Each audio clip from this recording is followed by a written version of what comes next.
Danny, this is crazy, man. You got everybody thinking that we're kissing sisters out. See, I mean, at this point, Danny, you're drunk. Because you know how everybody says when you tie, it's like a brother and sister kissing. No, you never heard that? Oh, you're a wild, bro. That's the battered way of looking at things, though, right? Because we're the battered herons, Ian. No question about it. I am ready to get hurt again. Chris, the herons are bad. Are back. You know what I mean. Welcome, everybody, to episode 43 of the Battered Herons podcast. I am your host, Daniel Granada. Alongside me, as always, on Woo Wednesdays is Mr. KBD himself. How you doing, Chris? I'm good. I had to represent Woo because it is, like you said, Woo Wednesday. And for those of you who do watch the show, if you haven't seen last week's episode where it talks about the Jizz's album, you have to watch it immediately. It's one of the best episodes I've ever seen on the show. But aside from that, doing good. Just came off vacation last week. Had some personal things I had to run into this week. So that's why we couldn't power through and get an episode last week and also the one on Monday. But we're here to rock and roll, brother. We're here. We're ready to drop dimes on you guys. All right. And unfortunately, it's not going to be necessarily a fun episode because we're coming off our third straight loss. And if I remember correctly, when we last time we recorded, we had Ian Hest on, and both of you predicted not just a win, but you guys said that we needed to slaughter Chicago. Now, that was anything but a slaughtering. What did you think of that game? Listen, I think I spoke to you a little bit about the game. I thought that the game was really weird. I thought it was a super weird game, right? I mean, it's a terrible loss to Chicago that we took. I was looking at the starting lineup, like, we were sitting there and I'm like, they're going to start this guy and then they're going to put this guy over there. A lot of it was weird. The whole game was just weird to me. What did you think about the game? Well, let's start breaking down the game. So first of all, with the starting 11, I understand why they went with Ulloa. We have nobody else to play CDM now that Gregory is down. And I think for the most part, at first, he didn't look necessarily horrible, but you could definitely see that there's a huge drop-off from Gregory to Ulloa. And Ulloa, unfortunately, we have two people that technically played the six for us. Gregory, and then last year, towards the end of the year, it was Mota, right? Those are our two sixes. Mota likes to push up, right? So he's not necessarily the best defender. He's not going to be that bulldog that Gregory was. And Ulloa also is not a bulldog. He's not necessarily great defending, and he also doesn't have the touch that Mota has. So Ulloa's lacking on both fronts. So if that's the best option we have, we're in trouble because Ulloa just didn't do anything for us this Saturday. But look, what really bothers me is that everybody's like, "Oh, we're done. We lost Gregory." Like, he was a bulldog on defense. He's a hustler. He could play, right? But it's not like this guy is the point guard. Like, he's not great with his passes. So, but it's crucial. It's not like offensively he made much of it. I mean, he's not blasting him like Jean Mota. Like, let me tell you something. One thing that I gotta disagree with you on is I'm starting to respect Jean Mota's blasting skills, by the way. But again, but you're thinking just offensively. I don't see Gregory as like this offensive guru guy. Like, yeah, he's a bulldog on defense. He hustles like crazy. Victor Ulloa is not at the same capacity or hustle as Gregory, but at the same time, like, offensively, listen. One of the things that I really hated about this game, and I brought it up last time we were out there, I really hated the fact that you could tell that they were so crippled in the middle. Literally working, and right before they started the game, I started to notice that Drake was practicing his little outlet passes. I'm like, wow, this is weird. And then all game, you see him doing his little outlet passes because they're working through the sides. It's freaking early 2022 all over again. But at the same time, like, we just have been moving through the middle. Like, what the hell's going on? So, yes, Ulloa, just like how I mentioned all the time, Lucas, it's like Haslam. He's got to be on the team at some capacity forever, right? This guy's going to be coughing up his lung at 80 years old, going to be on the team. but he has to be there. The game before this one, we had Mota and Bryce Duke trying to fill in for Gregory, right? And we felt like they were both staying really back, right? They weren't pushing forward like Mota usually does. This game, it was different. They put in Ulloa so that Mota had that freedom to push forward. But what ended up happening, in my opinion, is that, you know how everybody likes to talk tactics, right? 4-3-3, 5-3-1, whatever. I felt like we were playing a 2-8. It was just a 2-8. It was McVay and Kristoff, and then just everybody just running around up top because it was a disaster back there. And when it came to Drake finding his outlets, it was either McVay on his left, Kristoff on his right, and then or just kick it long. And that's what it became. We weren't playing out of the back anymore because you couldn't. And going back to Yedlin and Negri played great on offense, right? He is great when he's pushing up. But the issue that we're having is that Negri and Yedlin are assisting too much on offense. We're being left naked back there, and we don't have Gregory back there to help out. And that's where our fault is. That's where we're going to feel the loss of Gregory the most. If we're going to keep playing with these wing backs where we count on them contributing a lot on offense. Because without Gregory back there, it's apparent that we're just naked. It's literally just Kristoff and McVay back there. That's all we have. And listen, but they scored twice on us because of that. No, they scored twice on us because, like what everybody likes to call him, Midland instead of Yedlin. No, but you can't blame it on him. But look, you know what? Let me tell you something. There was a lot of people hating on Kristoff, and Kristoff shouldn't get any blame on this. I didn't hear that. I was reading all over the place. Kristoff, I mean, let me tell you, let me not even get started on you Facebook people, okay? Get out of here with this fire fill crap. I don't use Facebook.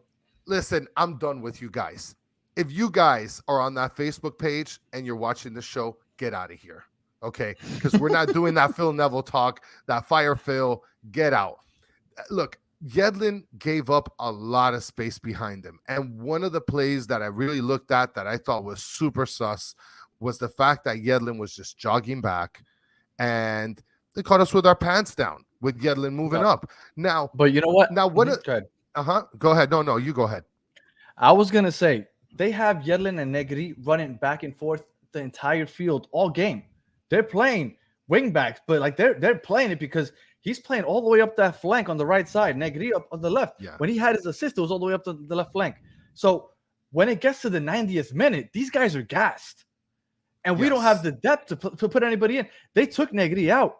He was nicked up like he is every game, but they took him out like the 80th minute.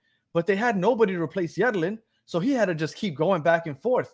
That last goal, he was trying to win a ball in the midfield, and that's when, not an excuse, he has to get back. I get it. But in the 92nd minute, he's trying to catch up to is this guy that scored? To Kamara. Kamara. He's trying to catch up to Kamara. Kamara's been in there for 10 minutes. And I understand that Yedlin should be faster than him, but he's gassed. Again, it's not an excuse. Yedlin has to get back. That's his job. That's his position. But man, like, we need more depth at the wings. And if we're going to have those guys playing like that, you need to sub them out because they're not going to have the energy. And that's going to start happening a lot more often. Well, let me tell you something. You brought up a question on the show sheet. Is Ulloa the answer? Right? Look, I don't want to say because he's not the answer, but I'm going to tell you. I'm gonna spew out a take real quick, and you tell me if it's hot or not. Okay? All right. I think that with the intensity that this player plays with, he can match the intensity of Gregory. I don't know about defensively, but maybe a little bit better in the passing. I think that Kramashi would be perfect for that position. I think that Kramashi would be great because, first of all, he's a crazy person, right? He's like, when I see him getting on the field, I automatically think this guy's getting a yellow card in 45 seconds. So that already matches the reputation of Gregory, right? Let's just even it out right there. But if we don't have an answer, or if we're not going to pick up an answer, I really think that and this is coming out of left field. You tell me if I'm wrong or not. I think that Kramashi could be a pretty decent fill-in if it's not Ulloa. I mean, what do you think? I don't know if he's known for his defensive prowess. Like, he is a center midfield. He is like a a Mota Bryce Duke. But you know what? I'm willing to test anybody out because I don't think Ulloa is the answer. And if you're not going to be good defensively, like Ulloa really isn't, at least be good distributing the ball. So because Ulloa's not really good at that either. So if we're going to have somebody that's bad defensively at the 6, then at least have somebody that can distribute the ball and help us out that way because our And run midfielders around are like gonna a be crazy suspect. person. And to answer Steve Munoz, if he said if you're yelling and he's exhausted, he shouldn't push up so high. And that last goal, he hadn't pushed up high. He was approaching the midfield line. And when he did, he went in. I mean, he shouldn't have gone in so aggressively, but he went in to win a ball. He didn't win it, and then he got caught flat-footed. And yes, like everybody's saying, it did look like he was jogging back, but at that point, he was beat, and it sucks. He should have hustled a little more, but like I said, he might have been exhausted. No excuse. He was he was basically playing striker the last couple seconds of the game. I mean, come on, man. But at that point, it was at that point we were going for the goal. Like we had to. We were going to lose. Everybody was up top. All right, so what did you think about those substitutions late in the game? Because I know a lot of people had issues with.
Whoa, okay. All right. So something happened at Danny's house where his lights went out.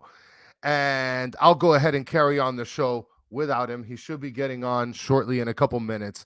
But let's get back to what he was talking about, which was the questionable substitutions that were made in the game. And I'll give you guys my opinion. Hopefully, by the time I finish my opinion, you guys will be able to have a good idea of what Danny thinks when he gets on. Listen, the whole opinion that I have is the Harvey Neville substitute over on the left side. That was fine. I get it. Negri is like living in a chamber at this point. He puts out so much energy during the game that to me, I think having a good substitute, Harvey Neville's okay. I think he's serviceable coming in later in the game. So I thought that substitution was fine. Kramashi and Lassiter coming in later in the game. They both have high energy. They're very fast. Kramashi seems to be more skilled on the ball. And I mean, at this point, those guys, I think that they're good players to substitute because of the difference in pace that they bring versus Mota and Ulloa. So I think that for sure, those two players coming in later in the game actually help us to be able to alleviate some of the exhausted players that are on the field at that point. A lot of people aren't going to agree with the opinion that I have with Borgelin. When he came on, I felt like he was just like always putting his arm up, waiting for like a volley in the air. And like if he just wanted to header it in all the time. And I felt like he was just kind of being lazy, right? You're coming in later in the game and you're coming in to sort of help as a striker, right? But you're being kind of lazy at this point. Like we need you to kind of make those sort of backdoor cuts and you can be able to make a difference in the game, especially when you're talking about that. We aren't even having players that are lobbing it over everybody else during the game. So if you're trying to work things from the sides, I feel like Borgelin, if he's not setting himself up in the middle, I guess tactically, then it's not great. He's a good player. I feel like he was being a little bit lazy towards the end of the game. And I know that Ruiz came in the game, that's fine. He's a young player trying to get some minutes, and Phil Neville loves playing young guys. I didn't really have too many problems with the substitutions. I thought that it was kind of weird to keep Stefanelli on the field. I don't know. I mean, when I saw Stefanelli finally start, at the center forward position, I actually wasn't surprised by it, because that's like, I guess, his natural position, even though in the post game he ended up talking about how he could play like every position. Like, who doesn't want to play every position on the field, right? I mean, I feel like we have like 7 guys that want to play like 45 positions on this, even including goalie. Like, maybe some of them could actually do better than Marsman, possibly. Yeah, and going to your comments, Steve, where you're seeing that he's playing more like a target forward. Let me tell you, it's dangerous that they're going back to this Neville ball and they're playing through the flanks. Because that time in my life as a Inter Miami fan was scary, super duper scary. And I didn't like that. I mean, I liked it when we had the speedy side members on it, but at the same time, I mean, I don't know. We're not used to working the sides like how we did before, Look, Lucas, living by this guy, live and die by Neville ball. Oh, man. So, All right. Danny, so I missed the last couple of minutes. I didn't get to see you drop in some knowledge. My lights went out, but they're back on. Hopefully they stay on. But did you finish going over the game? Because we got a guest to come on. Well, before you left, you asked the question about questionable substitutions, and I kind of froze, like in frozen Matrix land here. And then all of a sudden I'm like, okay, I got to pick this up. I gave my opinions on the substitutions. I didn't have a problem with any of them except maybe Borgelin. Okay. Because I felt like he was just being kind of lazy. But other than that, everybody else, fine substitutions. So I guess just real quick, just to wrap up this game, I thought it was messy. I thought there was no game played in the middle. It was either their final third or our final third.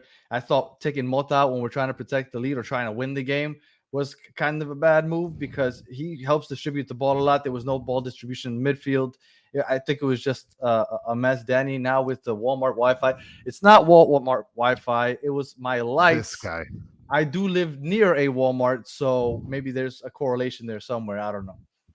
Yeah. All right. So you got Walmart lights and Walmart FPL ass out there. There we go.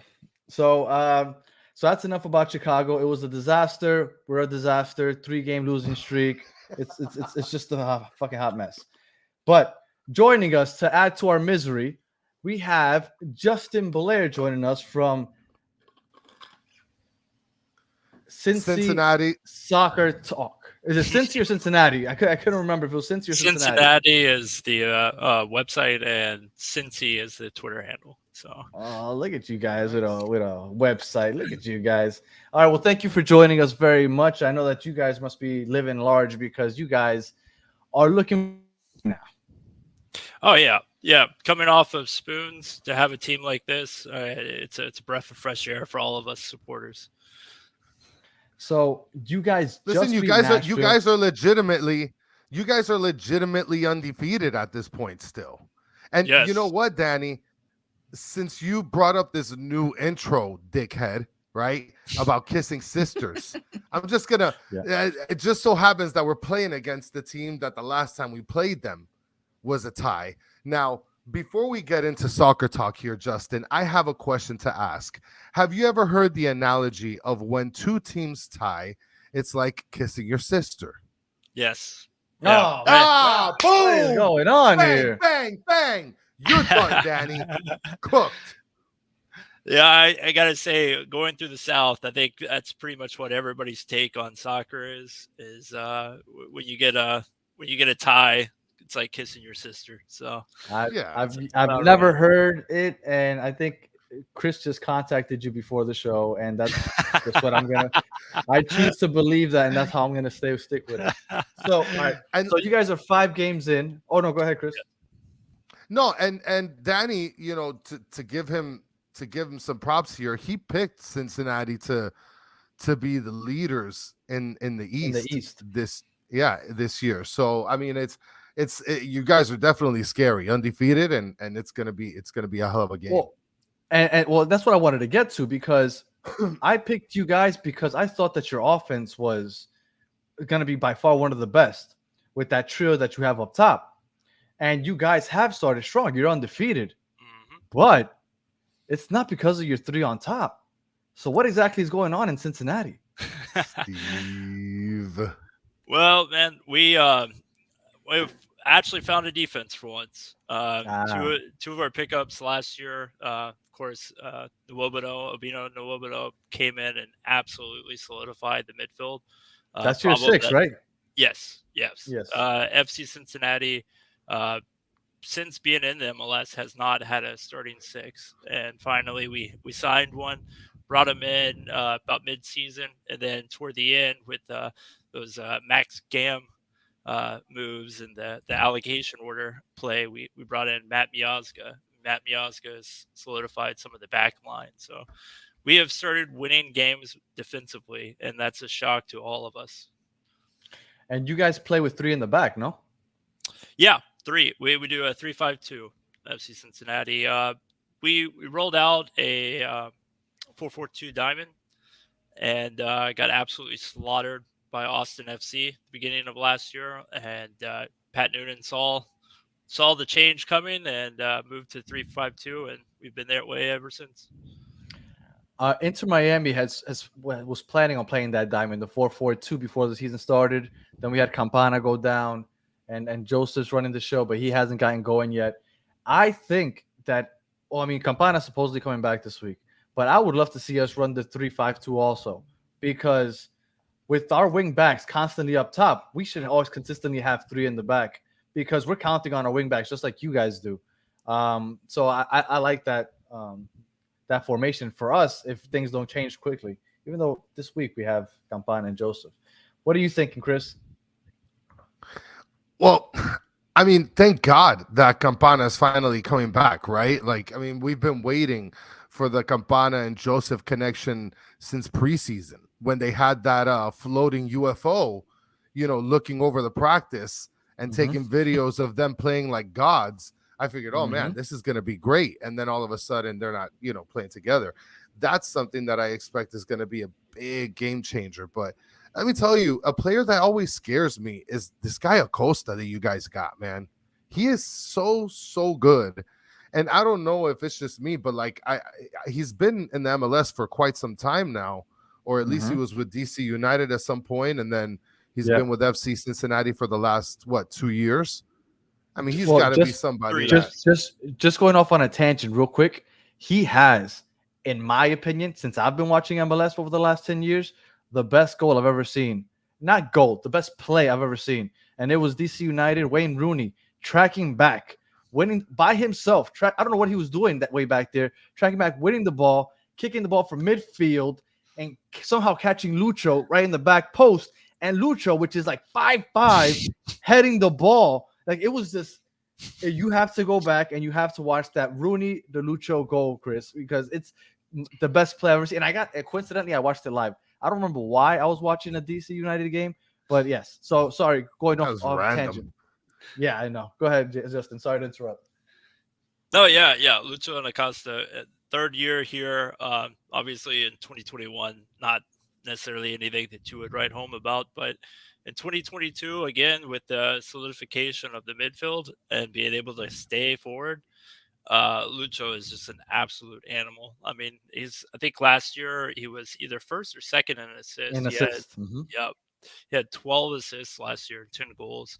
So Lucho is the difference maker on this team. I mean, we have Brenner, we have Brandon Vasquez, but Lucho is kind of the quarterback of this team.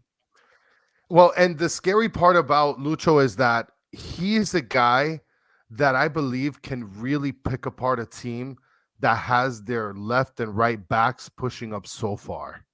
Yes. And yes. that's what scares me.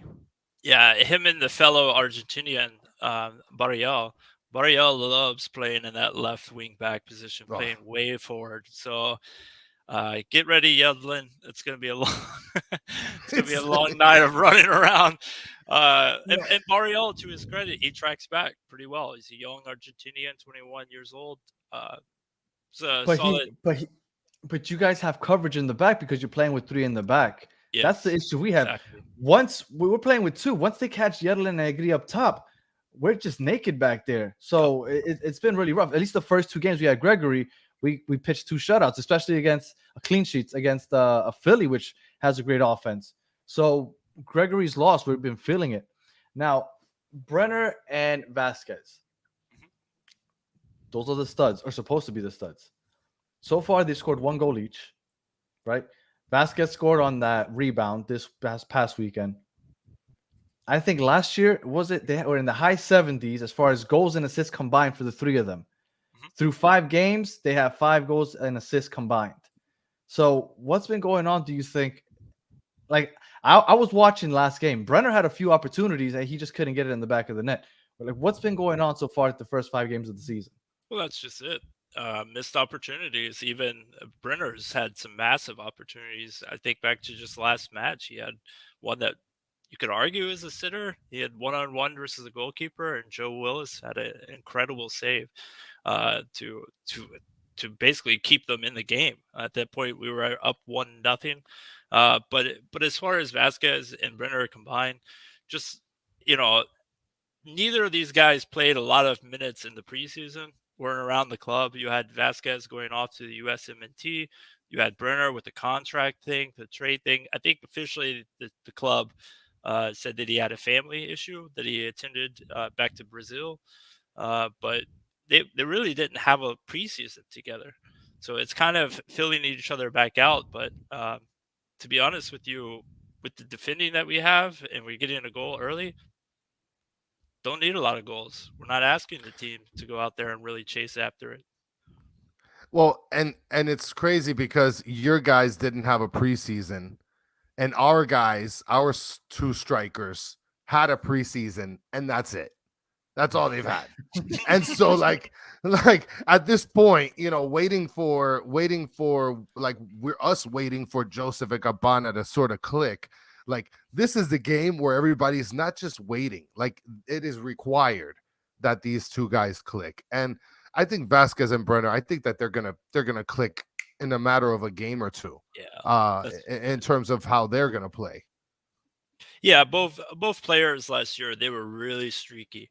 I know Brenner had like 2 hat tricks in a total of 5 games, like in a span of 5 games. I mean, these guys are gonna get goals And in bunches. rapid succession. Yeah. So Yeah. I don't think anybody in the FC Cincinnati fan base are worried about that.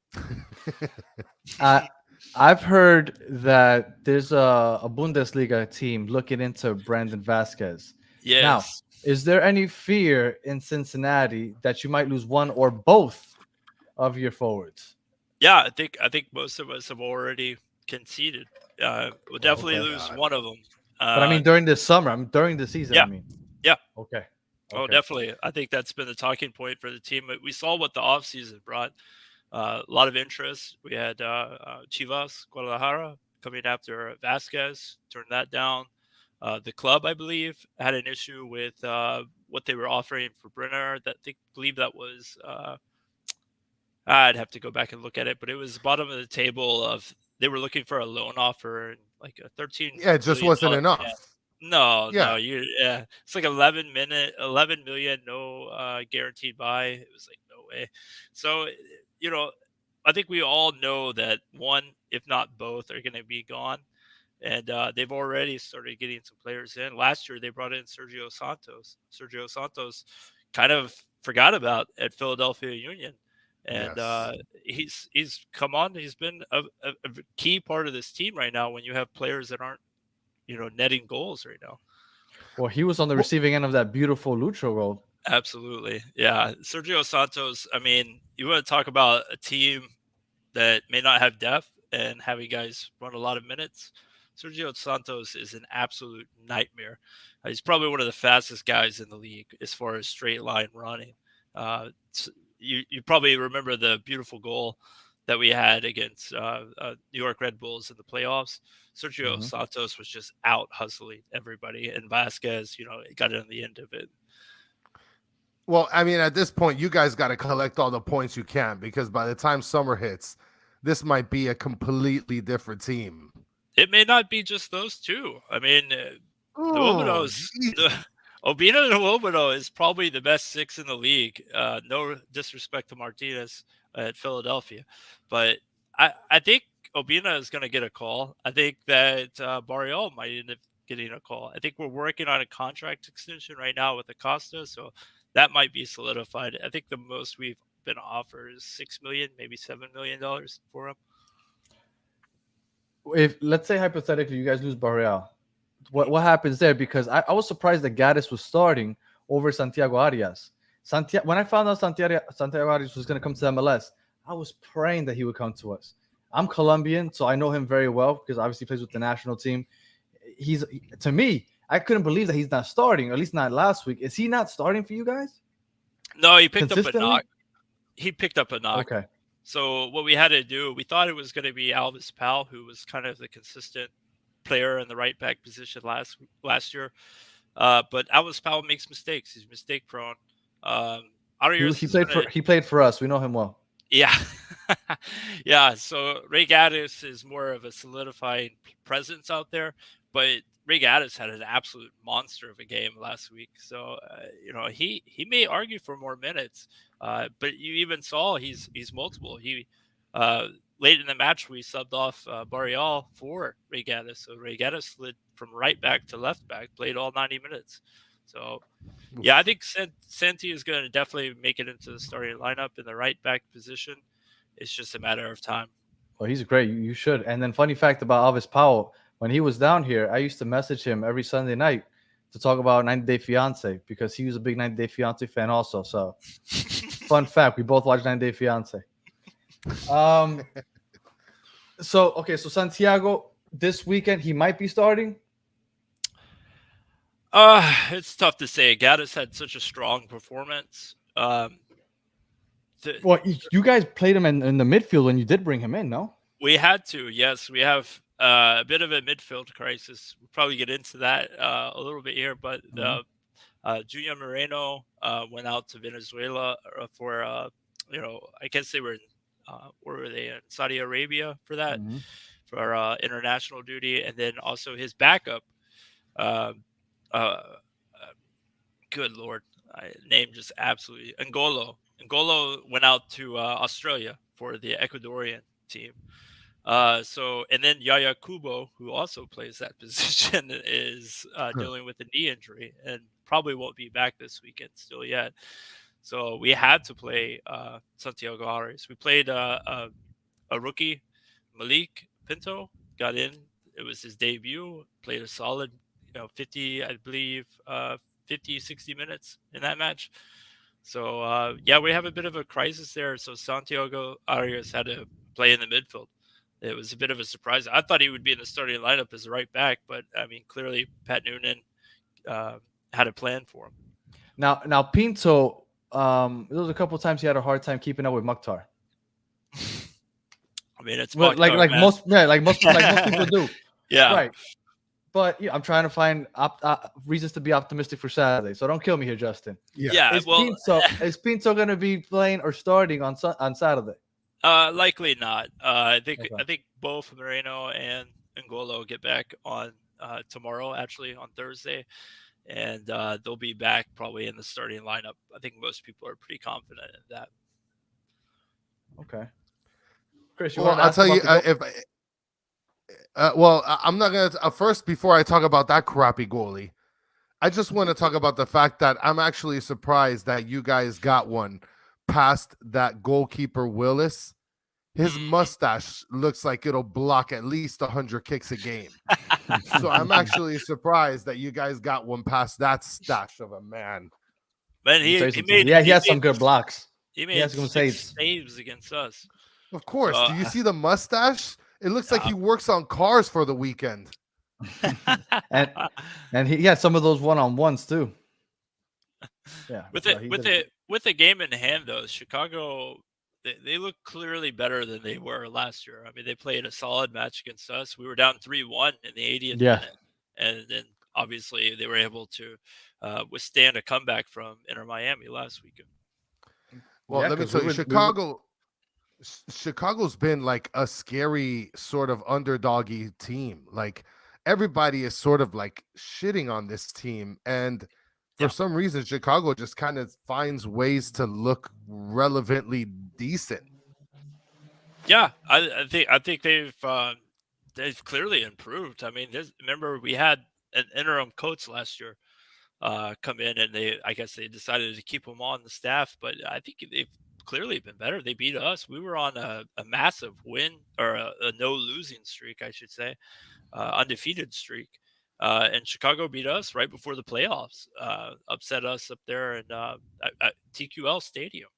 So Chicago has things figured out. I think Mueller has definitely made a difference. Oh I my think God, I hate that guy. I hate Mueller so much. I bet. I hate him so Orlando much. City, I Yeah. thought you guys would never see him again. I know, man. I didn't even know he was on Chicago when I sit right behind the goal. When I saw him running around, I was like, "Oh my God, this guy is not here." But of course, he scored. Steve has a question for you, Justin. Who do you Sure. consider Cincy's biggest threat in the East? Ah, man, that's difficult to say. At least at this point, within the first couple games, who do you feel is the biggest threat to Cincinnati? Probably mean- that club from Bundesliga that's trying to buy Brenner. No, sorry, from Vasquez. Vasquez. There'll be more. Trust me, there'll be more. No, yeah, I think for me personally, I think that Toronto's had a disappointing start to the season. Obviously, not being able to have So has those- Philly.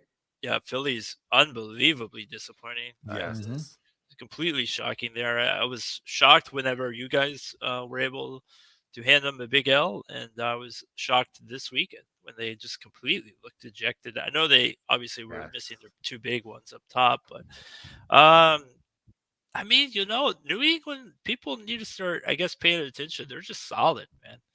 They're a team that does not find ways to lose. They're a team that you're gonna have to go out and beat straight up.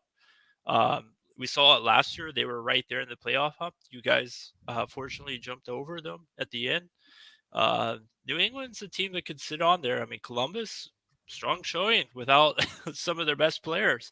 Pucho's out for a while. Mhm. Yeah, Cucho Hernandez is out, and they didn't have Zeller so that's a team that's scary. So I think the East is really there's a bunch of horses all in the pack. I think people have a feeling that Cincinnati is the team that can get over that hump and kind of run away with it, but I don't see that happening. I think that you're going to see a better Philly side. You're going to see a better Toronto side. I think Inter Miami is going to be a very big threat. I know a lot of people rumors, but I think the roster they have right now is a team that can compete easily for a first round bye, or I guess they've completely redone the format. Fourth in the East. I think that's easily in Inter Miami. I would agree with you I know. Look, when I say Gregory, some people are like, "Really? He's not that big a deal." Like Chris was saying at the beginning of the episode. Yes, he's not. But he was a key piece on our team because we have nobody else that plays that position. Like there just isn't. Like unfortunately, like yes, maybe he's not the best, but he's the best we had. And once we lost him, it's very evident. And now that Phil Neville loves to run his fullbacks all the way up the pitch, we have nobody tracking back. Now I had Matthew here that said that Negri does come back. I want to say it was the Toronto game that he got caught slacking because he didn't come back all the way and they scored on us. Like Negri does maybe do a better job, but Negri also gets nicked up halfway through the game and gets subbed out. Yedlin actually plays the 490. And again, there's no excuse for Yedlin jogging back. There isn't. But I will say, 92nd minute, he's gassed when he keeps pushing up the field. I think if we're going to keep using our wingbacks the way we are, we need to change our tactics, kind of like you guys did. You guys tried the diamond. It didn't work. We have no Gregory. Let's go to that 3-5-2 like you guys are doing. We can still have our two up top and figure it out that way. So it's frustrating. It's definitely where we're lacking right now. And Matthew wanted to throw this in there. Breck Shea Stadium. Now, hold on a second. I think Matarita had something to say about that last year. Matarita. Oh, where's Matarita now? I haven't seen him in a while. He went to, I believe it was either a Saudi Arabian side or a Turkish side. Forgive me, I don't remember. I saw he scored a goal this past weekend, but yeah, Matarita. I thought he would be the guy, but obviously they found something about Real, and they, Matarita. I think it was like $800,000 or something like that. That was pretty substantial amount of. I mean, there is so much cap potential on this roster. I mean, you lose Brenner, you lose Yaya Kubo. Vasquez. I think Yaya Kubo is like one of our highest paid players. He was a DP when he came in. There is Vasquez is actually like fifth, sixth on this roster. Really? Yeah, he's through 2025. He just got an extension, but he's not even a DP on this roster. Did Obi come up through your academy? No. Avina was a Turkish footballer. Turkish, okay. Yeah, he's from Nigeria, but yeah, he was on a Turkish squad. Yeah, Obi is gone. Let me just go ahead and put that on there. He's not making it through the end of the season. So I rescind my prediction of Cincinnati winning because apparently this team is going to get demolished in the summer. It's either they're going to get demolished, right, and then they're going to have nothing but custodians playing soccer, or they're going to have enough money to put Messi in a nice condo in Cincinnati, Ohio. Oh my God! That's what you're telling me. Yeah, right next to Skyline Chili. Yeah. No, Messi, you're not. That's the thing with FC Cincinnati. FC Cincinnati has really made a mature approach to it. We're not in Miami. We're not in LA. Yeah. We're not in New York. We're not. You're not in one of the corners. Yeah, but we do have one of the highest. I mean, our ownership group is committed, man. Money is not an option for them. You just have to navigate the cap space requirements. But FC Cincinnati can get players in. We just got Mosquera in from Wolves as a loan player. No option to buy there, so it's probably another player that might be on the way out. But yeah, you think these players? They're probably. I can see a lot of these players being loaned back to FC Cincinnati because the club, they don't. Most of those leagues don't start up till like October. So I think most of these players will probably get bought and loaned back. That might be a clause, particularly for somebody like Brandon Vasquez, who has so much. The salary for him is so low right now. They can probably get him cheap enough to get a loan back. Kind of like the Pulisic when he signed with Chelsea in January, but he stayed in Borussia Dortmund to finish the season, and then that following season he went to Chelsea. Yeah. Okay, I mean, if you guys can pull off something like that, then maybe. But I can't imagine that those teams wouldn't want to start the season off with these guys on the roster. We got Chris Albright, man. Chris Albright will make sure we're good and go. We're good to go. Yeah, everybody thinks the GM is so awesome. Like we love our GM is solid, man. Our GM is absolutely.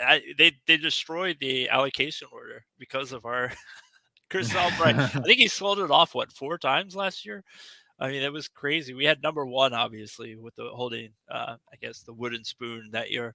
And Chris Albright just played the system completely, and then he's brought in players. Never made any irrational like, oh, we need this, so let's just bring somebody in, fill the spot. No, he's always been pretty solid about it. I have a question for you. Let's go ahead, Chris. Go ahead, Danny. Go ahead. Okay, on Saturday, talking about the game, we have. I've heard. I don't know for sure. I saw you guys doing it this past weekend. You guys press high, very high. Constant pressure from FC. That worries the hell out of me because Drake Callender is one of the best shot stoppers in the league, hands down, top 3 and probably the best.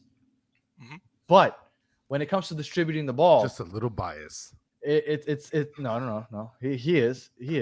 But overall, he's not the best goalie in the league because he just has issues distributing the ball. That's just him.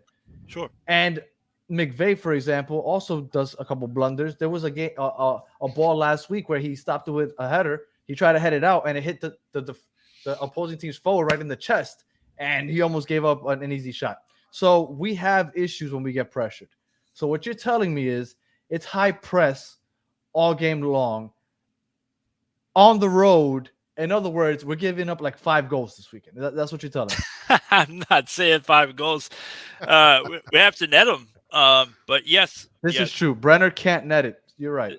This team, particularly on the left side, where you have Barriol, you have Brenner, you have Lucho Acosta sliding over, that is a very dangerous little position. Vasquez is more of a traditional 9. Like, think of Olivier Giroud over in AC Milan, or for the Italian nationals team, or I mean, sorry, the French national team. He is a Right. very just finish it, make the moves in the box when the ball is coming in. That's the kind of guy he is. Be in the right place at the right time. Right, and Lucho is very aggressive in the attacking third.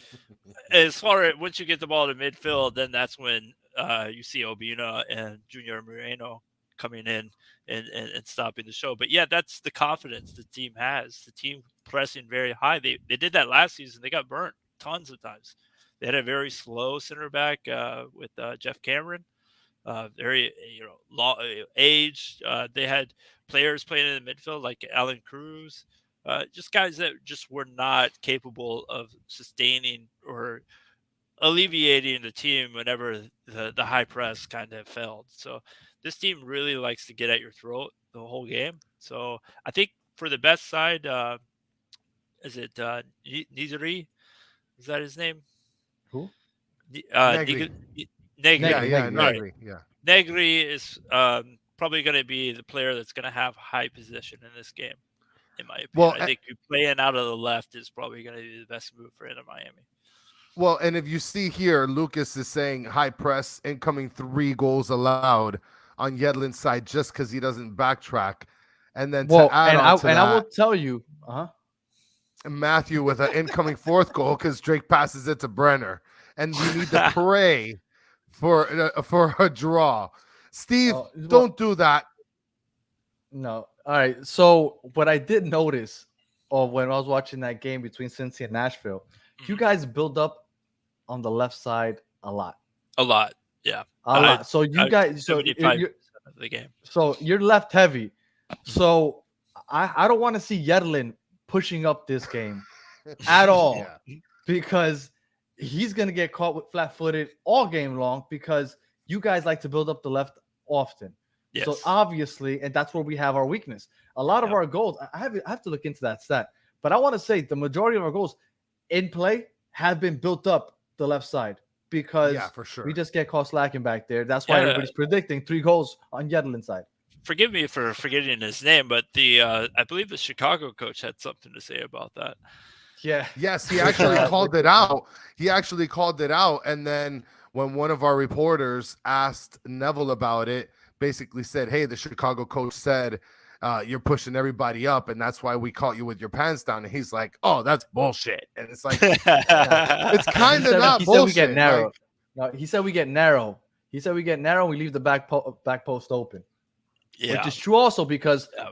we're not tracking back. We have our center back that pushes in, and all of a sudden one of the sides is open. You getting narrow is giving me a lot of vibes that Brenner will probably be likely our top goal scorer in this game. I don't doubt it. He's the guy that can come in, and even Barriol. Barriol plays really well in the box when he's up there. But yeah, I think Brenner, that little give and go play with Lucho Acosta, it's going to be dangerous all night. Well, and I saw you guys have scored 7 goals all season, and they've all been inside the box. Yes. Like you guys create goals. Like we have, I think, 6 goals all year, and 2 of them from outside the box. One of them we thrust it in with our hips. Like one was a bunch One of was with rebounds, the- and it was a miracle. Like we have not looked good offensively at all. And I hate that this episode is turned into Inter Miami bashing, but that's just where we're at. 3 losses in a row, and the first 2 weren't necessarily convincing, even though we won 2-0. Like we're not really feeling good about our team right now. Yeah, but I mean, you have no Campana or no. Well, that's the hope. Exactly. Yeah, Yeah. That's that the is hope. right there. That's the hope that this week changes. But let me just shit on them just a little bit more. There's only one team that's allowed more shots on goal than we have. That's Austin. Only team. Austin. I was That's going to it. guess. Yeah. Probably Kansas City, but Austin. would be Austin's the next. only team, Yep. and we are by far the team that has that loses the most heading duels. We don't win headers when teams go in the air. We just can't because we have no size. So we are by far the worst at that. That's So not good. That's not no, good it's not. facing FC Cincinnati because we have some big dudes. Brandon Vasquez.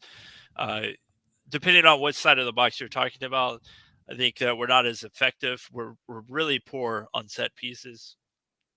Really, really poor. That's probably the biggest gripe that FC Cincinnati fans have, if you could have a gripe. But on the defensive end, Mosquera, Miazga, and Hagelin are all very, very big center backs that definitely win the ball. I think Hagelin last year was number one in the MLS at winning high point balls. I think Going off of just percentages, we only win 33% of our heading duels, and that is by far the worst. But we've had guys playing striker position this whole year, other than Borgelin, that are under 5'5". Like Yeah, Stefanelli. you can't do it. Stefanelli's like 5'2". Like, what are we doing here? Right? Like, He is you like, know, and bringing up Steve's comment, right? We might be able to neutralize Cincy with 5 in the back. If I'm not misinterpreting your comment, Steve, I feel like this game is going to be 8 in the back, and then Joseph and Campana are just going to be the only ones up at the top, because that's exactly what we're going to need in order to play Cincy. I think bombs are the best way to go against Cincinnati. To be honest with you, I think bombs are probably your best potential of scoring a goal against Cincinnati this year.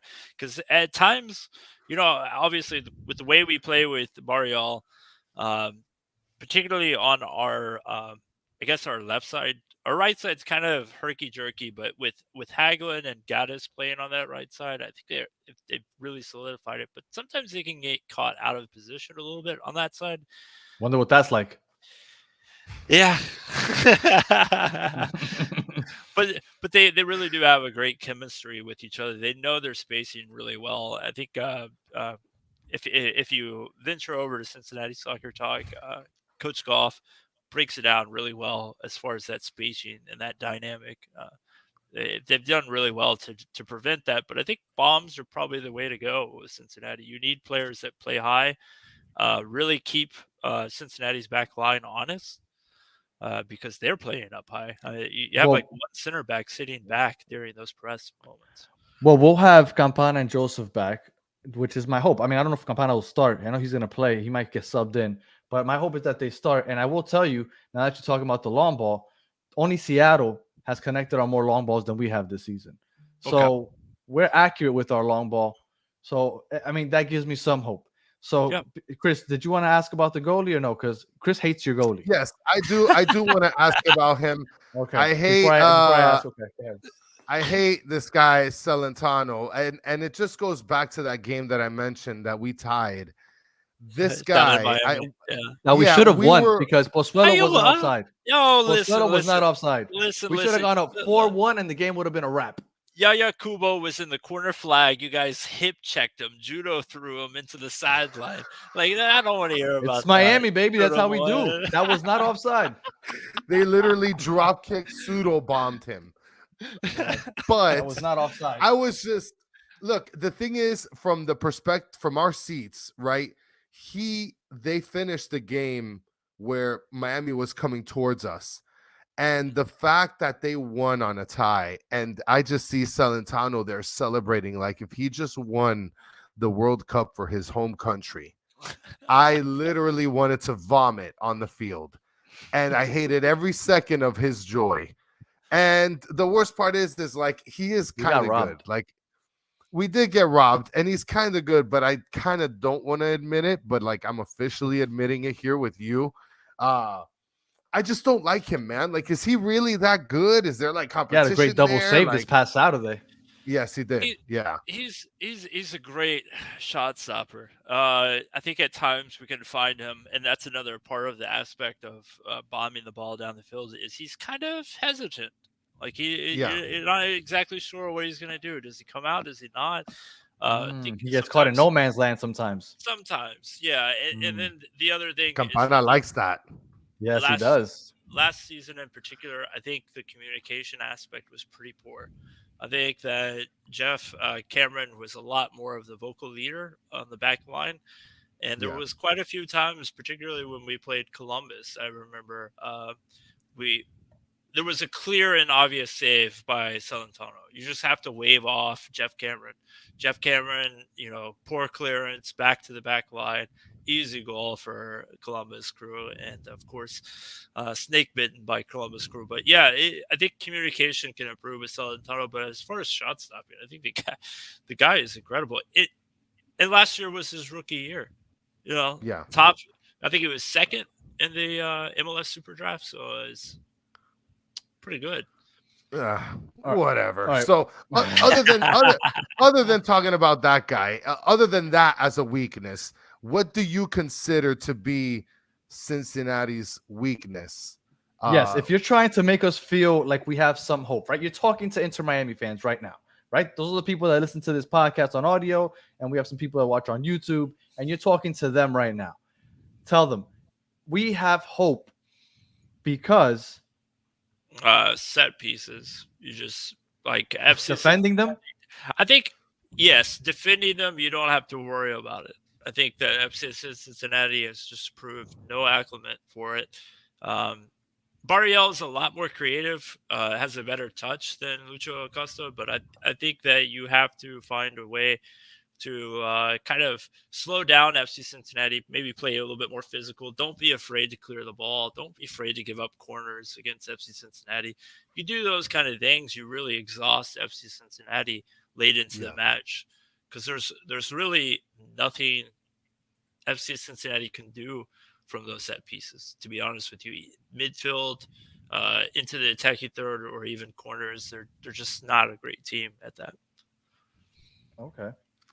So you heard we just got to kick the ball whenever we get our foot on it. Just kick the shit out of it and just kick it out of bounds. Yeah. Well, I mean, fouls aplenty. Foul him.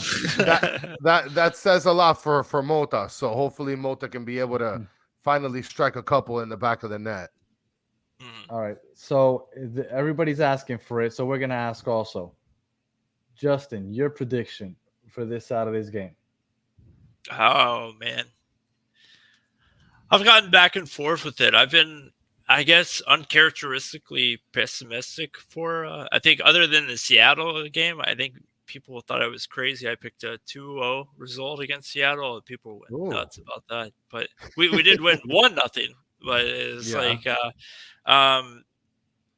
but I'm probably going to go, I think it's a 2-1 for Cincinnati. I think we find enough, like we said, like we mentioned multiple times, with the three on the left, Costa, Brenner, Barrial. I think we find enough to score goals there, but I do think that it's not going to be an easy game for FC Cincinnati. I think if Campana really does play this match, and we all know, you guys may not be aware of this because he's new to your team, but José Martinez has absolutely been a terrorist to FC Cincinnati in the past.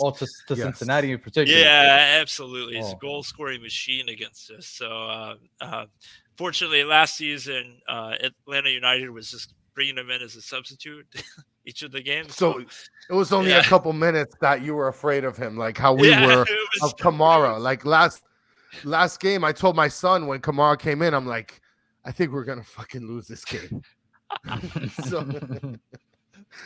Well, Joseph finally netted a goal for his national team, so it's the first time this calendar year when it counts, right? Because preseason didn't count. I don't think he scored there either, actually.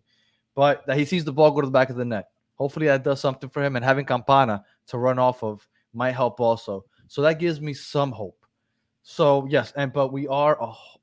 Last year we were abysmal on the road, and this year so far we haven't looked good either. We haven't scored on the road yet, did we? No, we didn't. Well, I mean, technically McVay scored against his own team.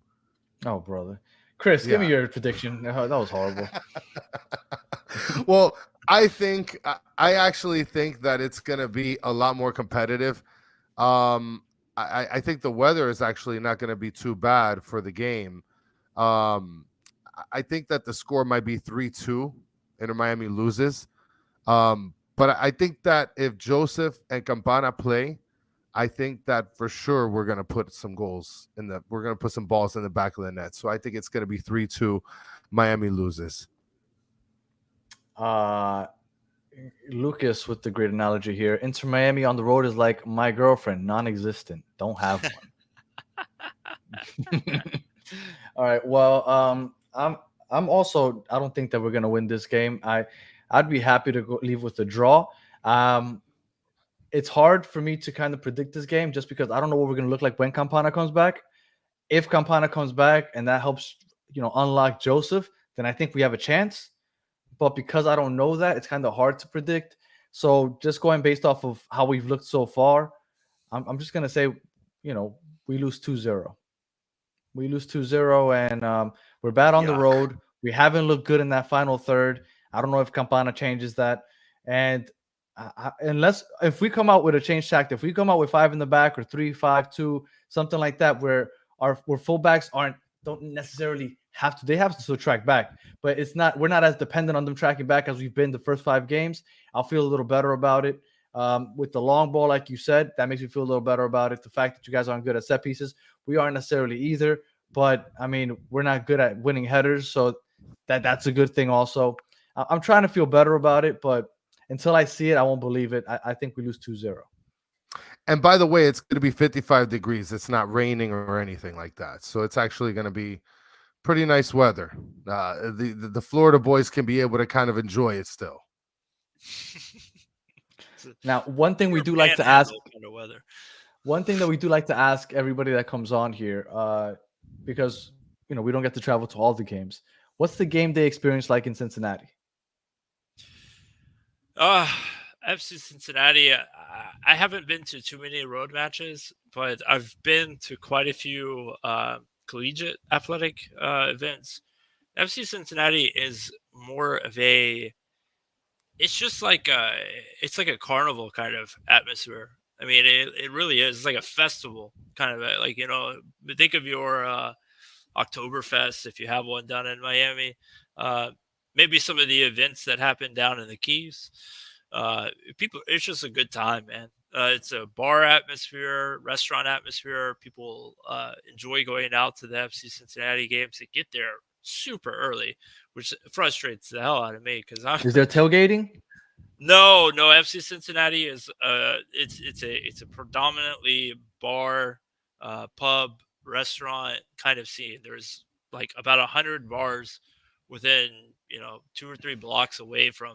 Oh, really? Stadium. Yeah. So that's cool. That's really cool. There's actually a bar literally right across the street. You could just walk right down the steps and go into a bar right away. But yeah, it's a German town.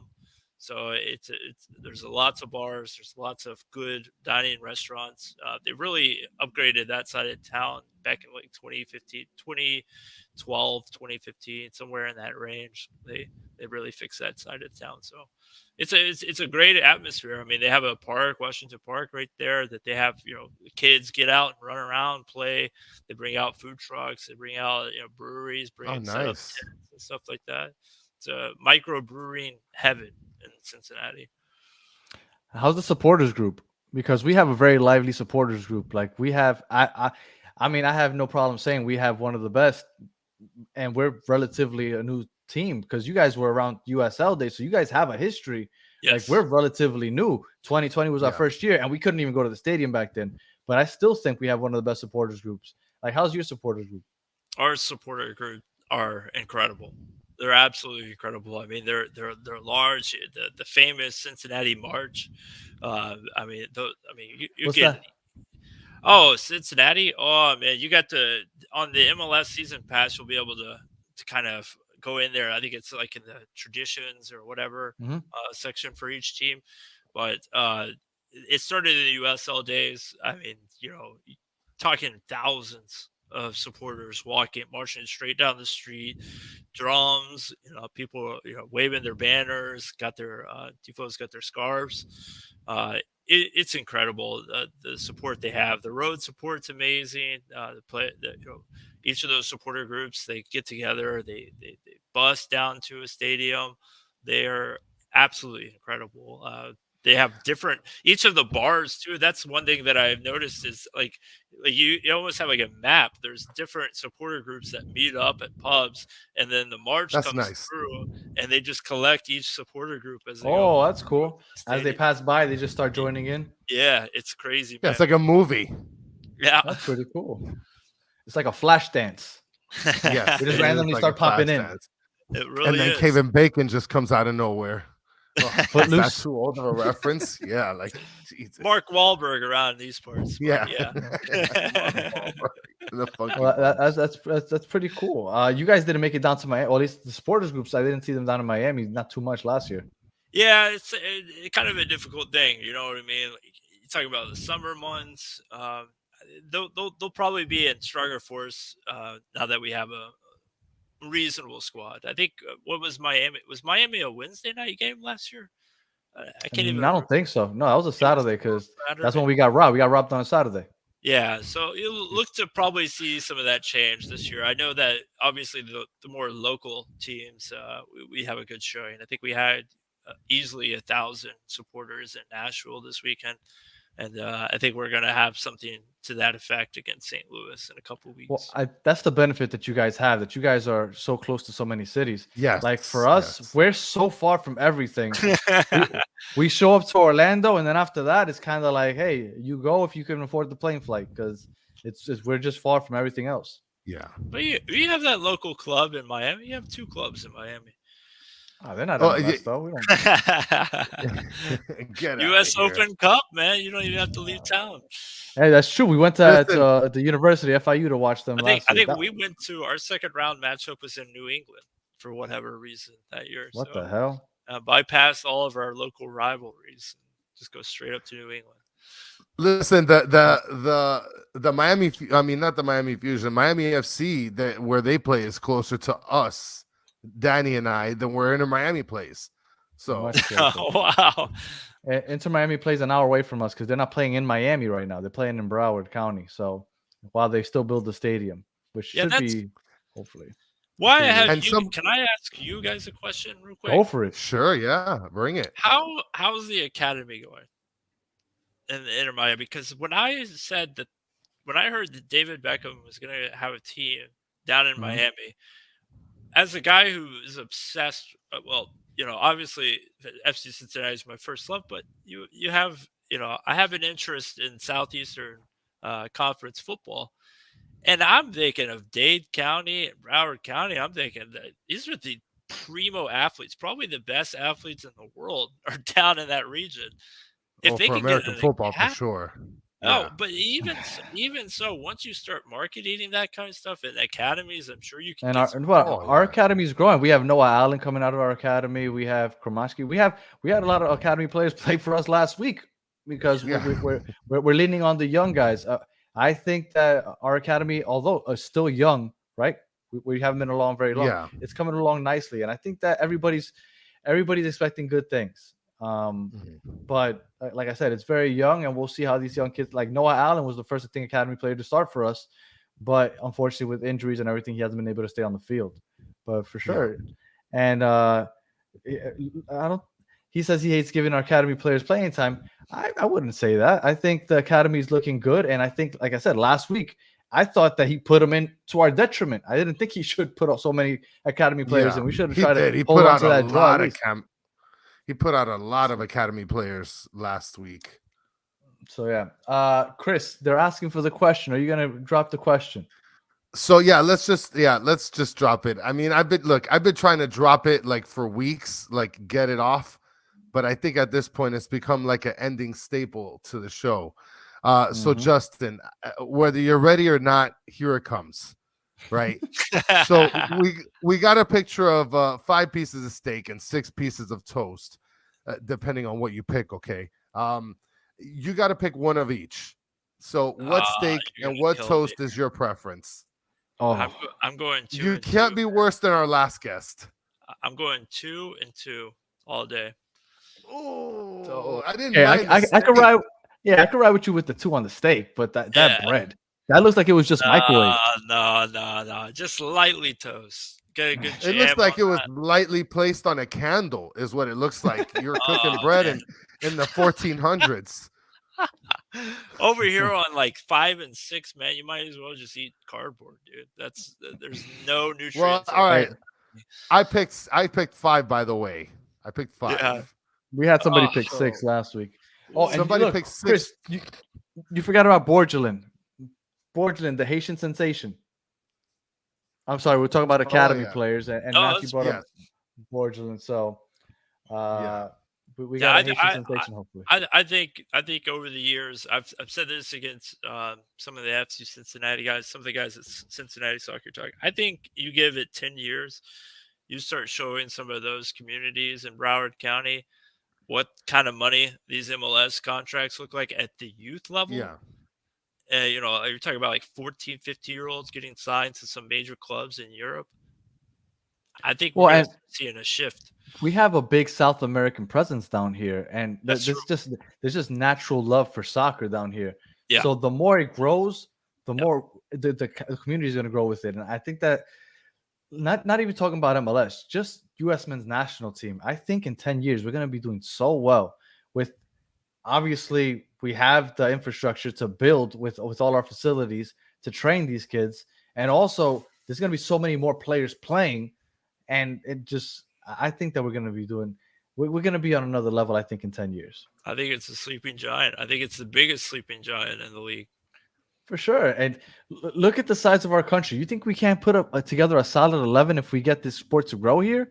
A solid 11 out of the size of this country with what we have to work with? Come on. Like in 10 years, after 2026, when soccer blows up after the World Cup, forget about it. By 2030, we're going to be in another stratosphere, I think. Oh, Well, Matthew wasn't and here Justin, for Italy, but yeah, Matthew, if you don't know who picked 6, go to our last Monday show, check it out, and then no, it was the Toronto preview show. It was the so it was 2 Wednesdays ago then. Mm-hmm. Yeah, so go check out our 2 Wednesdays ago show when we preview Toronto, and then berate him on Twitter and let him know how terrible he is for picking 6. Don't worry, for eating ashes. That's what he was basically eating. He was eating ashes. You're my God. Justin, you're good, but there's some guys that are kind of questioning your microwave bread love here. So I love bread. It's okay. Soft and doughy. That's bread. Yes. All right. One last question for you, from me at least, Justin. If anybody in the chat wants to ask any more questions, feel free. Chris, you also. But my last question: who is a bigger rival? I would assume it's Columbus, but is it Columbus or Nashville? Because I know they're pretty close.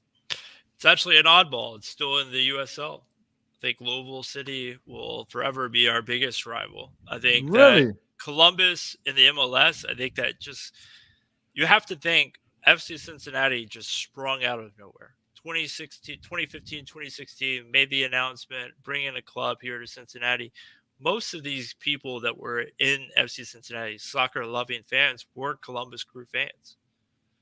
So, having that split, and even in the Dayton area, a lot of people were Columbus Crew fans. So there's kind of a little bit of a weird dynamic there. Nashville is just kind of a team that came on at the same time as us. They're reasonably local, but in the USL days, Louisville FC, it was bitter rivals. I think there's going to have to be a natural rivalry based on the matches played for FC Cincinnati. I think. Oh, I was going to say St. Louis City then.